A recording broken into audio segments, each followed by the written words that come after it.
नमस्कार, मैं हूं श्रद्धा छेत्री और आप देख रहे हैं कोहराम लाइव।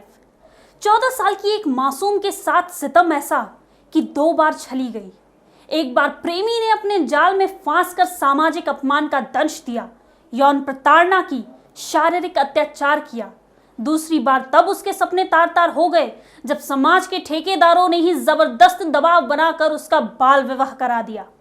बाल विवाह की जिस कुरीति से पूरा देश दिन ब दिन उबरने की कोशिश कर रहा है, उसका जिन्न अपने ही राज्य में संवैधानिक व्यवस्था पर काबिज एक मुखिया ने बोतल से बाहर ला दिया है। अब लड़की और उसका पूरा परिवार अपने दामन पर लगे कलंक के साथ जी रहा है।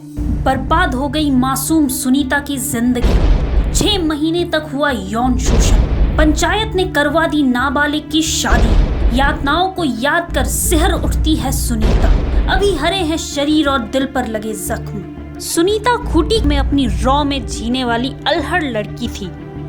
गांव के खुलेपन में हमउम्र लड़कों के साथ हंसी ठिठोली करना सामान्य बात है, लेकिन उसकी निश्चलता और भोलेपन पर पड़ोस का ही एक युवक सुभाष साहू ऐसा रीझा कि रात दिन अपना बनाने का ख्वाब देखने लगा।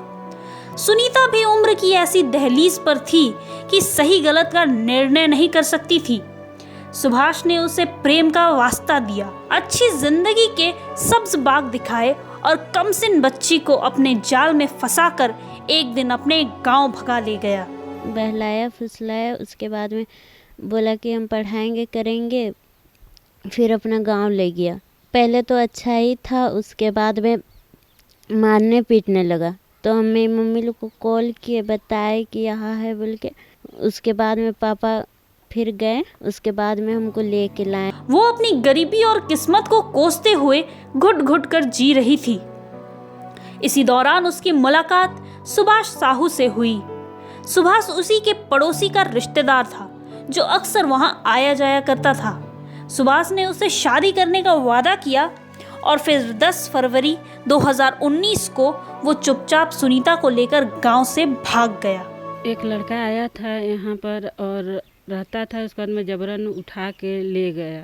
कुछ दिन के बाद में वो मार पीट और ये करने लगा। अभी तक तो हम लोग को कोई कुछ बता ही नहीं रहा है कि मतलब क्या हो रहा है, कहाँ तक पहुँचा है, क्या फैसला होगा कि नहीं होगा, कि आपको मतलब न्याय मिलेगा या नहीं मिलेगा, उसका कुछ पता नहीं। उधर सुभाष के गांव में बिना शादी के लड़की को घर में रखे जाने का मामला तूल पकड़ता जा रहा था।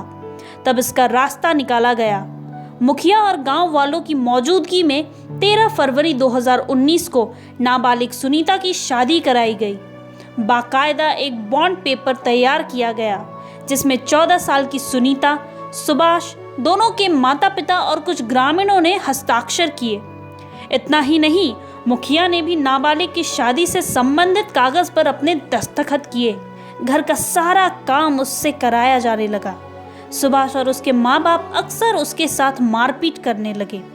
आज भी उसके बदन पर उन यातनाओं के निशान मौजूद है। गलत काम भी करता था मेरे साथ और घर का सारा काम भी कराता था। और एक बार तो मेरा हाथ भी काट दिया था ब्लेड से। और फिर उसकी मम्मी बोलती थी कि ये मर जाएगी तो दूसरा शादी करके भी लाएंगे बोल के। जब भी इसका केस हुआ तो हमको बताया गया बाल संरक्षण वाला लोग कि नाबालिग को केस होता ही है, और होने के बाद इसको हम लोग कस्तूरबा में दे दिए। बाल संरक्षण की तरफ से बोला गया था अभी तक मुआवजा मिला या नहीं मिला, तो हम बोल दिया कि नहीं मिला है। सुनीता और उसका परिवार हर रोज सामाजिक अपमान का जहर पीकर जी रहा है। सुनीता और उसके भाई बहनों ने खुद को घर की 4 दीवारी में कैद कर लिया है। लोगों से आंख मिलाने की भी अब इनमें हिम्मत नहीं है। लेकिन क्या वो समाज गुनहगार नहीं है जिसने जबरन एक नाबालिग लड़की का बाल विवाह करवा दिया? खाप पंचायत की तर्ज पर तुगल की फरमान जारी करने वाले समाज के इन ठेकेदारों को क्या सजा मिलेगी? सत्यशरण मिश्र, कोहराम लाइव।